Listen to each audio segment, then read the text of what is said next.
All right, guys, to my right, Larry Dixon, Angel Santiago, Jeremy Timpf, and Kelvin White. Let's open it up for questions. Who's got the microphone? Oh, go ahead, John. Yeah, Larry, what happened today? What did they do to stop you guys from running? First off, you got to give credit to their defense. They played outstanding. It's a real well-polished team. They played well together. They made the plays that needed to play. Defense played a heck of a game. Defense stepped up for us, left us at 6-3 at the halftime, and offense struggled a little bit. And that starts with me. I didn't play the best game I ever played. I played an awful game. So I'm the captain of the offense. I pride myself on getting it going. And when I'm missing the holes that the linemen are making and stuff like that, and I'm playing an overall sloppy game, missing blocks, a lot of it falls on me, sir. Go ahead, Ron. Both Larry and Angel, how important was it on those first two possessions to only come away with the one field goal? No, it's actually extremely important. Like I've said this many times, we don't, approach any series thinking we're just gonna, settle for a field goal. When we go out there, we intend to score, and when we leave points out there like the board, it really kills our momentum. But we have to be able to bounce back from things like that and not let it stop us from continuing the success. Go ahead, Sal. Kelvin or Jeremy, just when you guys go out there and you leave it all on the field and play so hard, and the result is what it is, how tough is that for you guys? Seemed like both of you were giving it your all today. Of course it's tough. I mean, we're not none of us are born losers. We want to win every single time we get on the field. And when you have a performance like Jeremy did today, where he has 17 tackles, that's playing to the finish, and that's never giving up. So I don't know. I feel like we just do our best, and we go out every single week because we play for each other. It doesn't really matter what our record is. We're still a team.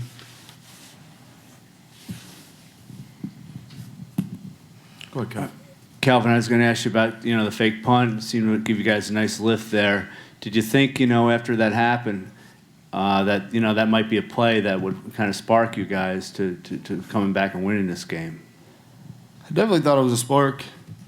Right after that play, we practiced it all the time, and at practice and stuff. And right after that play, we got this drive going. Unfortunately, we got stopped, and we settled for a field goal. But that's on the offense. We had to put the ball in the end zone. There's really no excuse for that. Were you punched when you got tackled, punched by the Air Force player? That's what it looked like from about 60 yards away in the press box. I wouldn't say I was punched. It was a tough play, It hit me pretty hard, but it's football. I'll get back up and keep playing. You talked about, where you guys go from here, and obviously you play, as a team, and you don't worry about what others say. How difficult is it for you to get mentally and physically prepared for the rest of these games when the Commander-in-Chief's is finished and, the season is just not going well, you're sliding, you're 2-6. I mean, how much of a challenge do you see that becoming?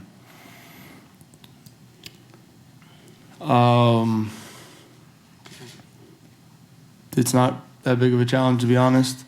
We're privileged enough to be able to play this sport, and it doesn't really matter what our record is. Like I said, we go out every single Saturday, and we put it all on the line for one another. And just a record or CIC, we still have the opportunity to keep playing, and we have 4 more games, and we get to go down to Annapolis at the end of the year and play another service academy. So, we're looking forward to every single game that we get to play. Just one more, Angel. I was just going to ask from your vantage point as quarterback, what was it that they were doing to disrupt your inside game? Did they, in your mind, just decide to take Larry out of the game? And on the passes, seemed like you were getting out of the pocket a lot and having to move. Was that just that, the receivers weren't as open as you'd like, or the blocking was breaking down? What were the combination of the issues with the passing game? It was, first and foremost, you just got to give credit to the defense. They, had some different blitz schemes, and they executed it very well. And, I need to do a better job at finding the receivers more quickly. And ultimately, it comes down as us entirely as an offense, we need to execute more. When we practice, against, those different type of blitzes and the different fronts that they're bringing, we got to be confident. We got to execute. Go ahead, Kenny. Jeremy, you were making a lot of plays, but Air Force ran 62 times for 242 yards. Why are they tough to stop their rushing game? I think we just gave up. After first contact, they'd fall forward for a few yards. We gave them a lot of a third and short when we wanted to hold them to longer third down plays, and it's not that hard to convert on third and short. So that was our fault, and not pushing them back on first contact.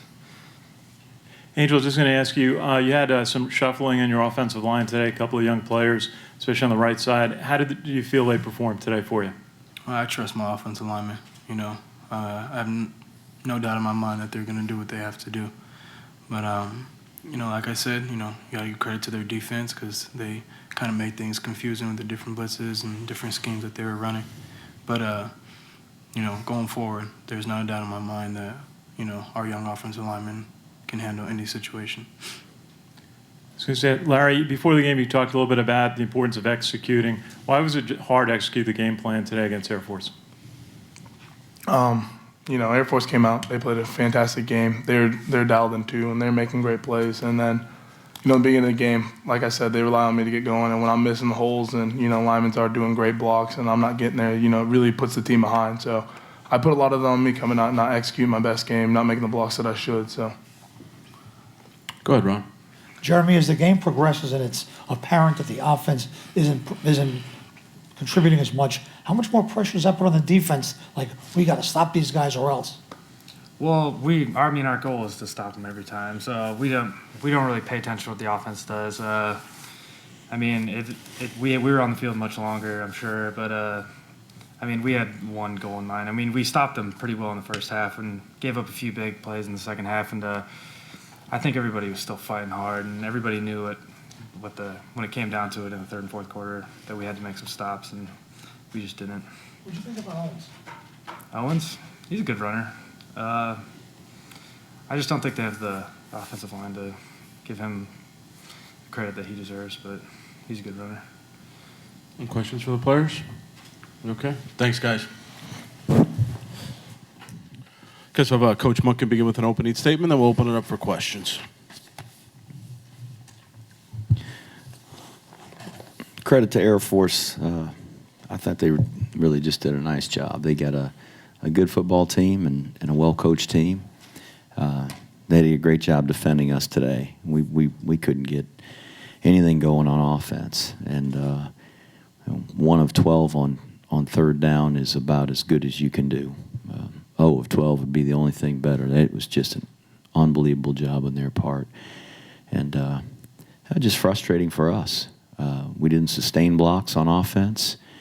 And I heard one of the guys ask just about, not being able to get anything going on the inside. It's not that they just decide they're going to take one phase of the option away. You got to be able to block them, and we didn't do it.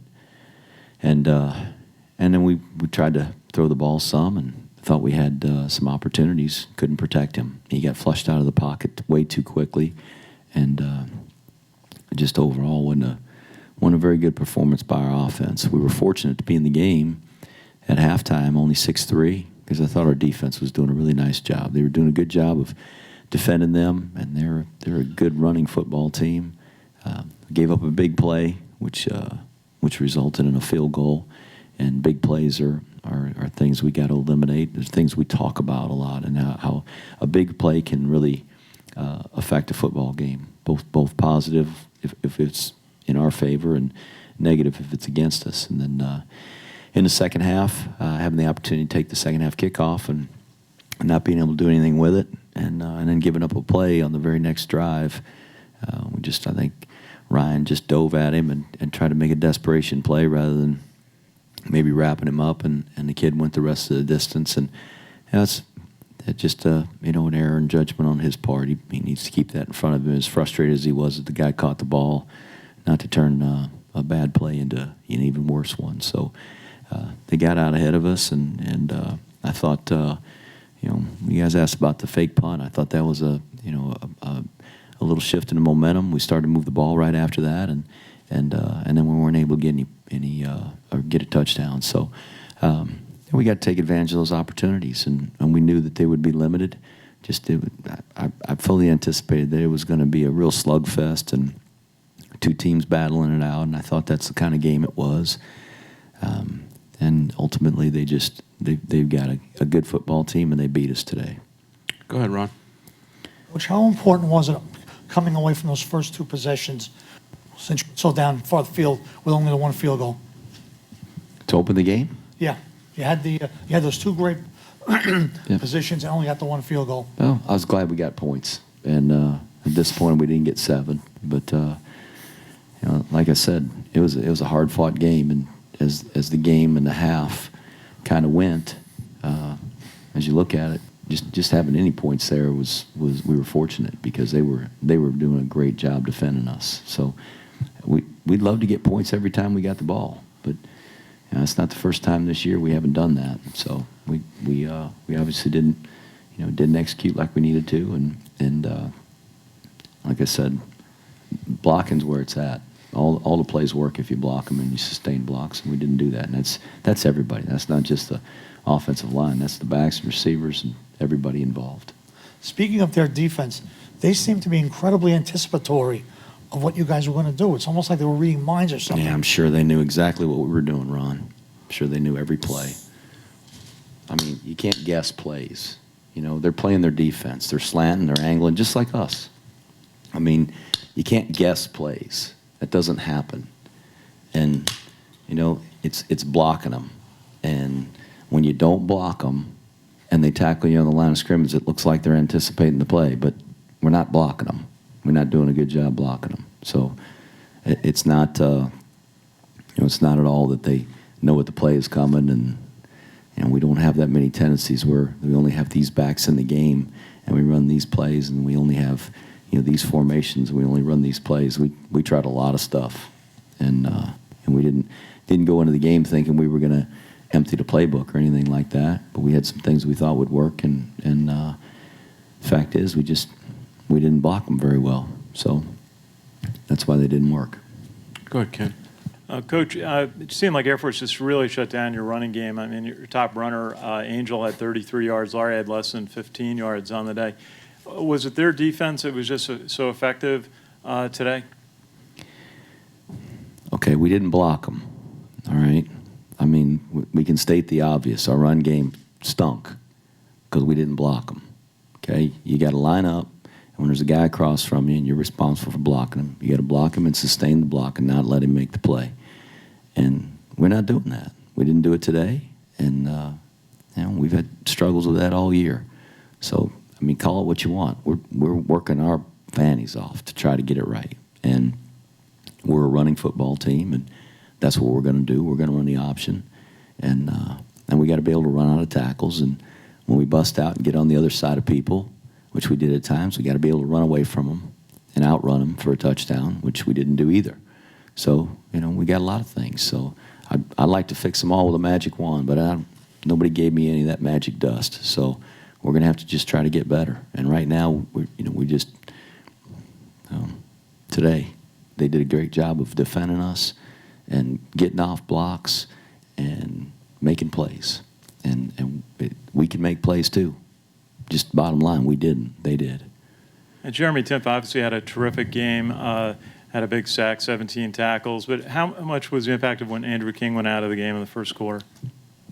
I think Andrew's a real good player. And I don't know that Washley, who took his place, was necessarily exposed. It wasn't that. And we'll get a better idea as we watch the film and just see if there were times where he really fell short. But for a kid that came off the bench and we expected to play Timpf and King the whole game, and to have to go in there early in the game, I thought he did a great job and really handled himself well. So he didn't have the numbers like Jeremy does. Jeremy's had numbers like that for us throughout the year. I think he's really played well for us, and he's a good football player, a tough kid, and he's one of the guys that just I thought played as hard as he could and probably as well as he could today.